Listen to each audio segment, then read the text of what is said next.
Dinipensahan ni Pangulong Rodrigo Duterte ang pagtukoy ng Armed Forces of the Philippines sa ilang grupo na miyembro umano ng Communist Party of the Philippines.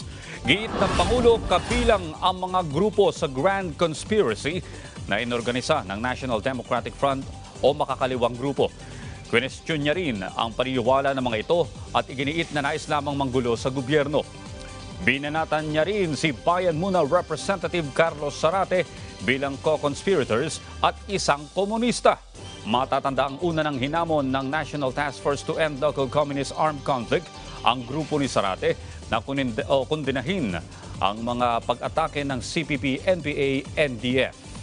Itong mga legal fronts ng komunista, lahat yan, makabayan-bayan, they are all legal fronts. Gabriela, hindi yan sila, we are not red tagging you.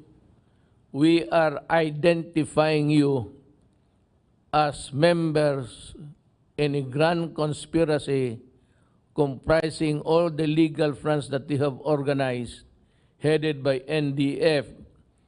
Tapos yung sa armed struggle, ang New People's Army, NDF, at Communist Party of the Philippines.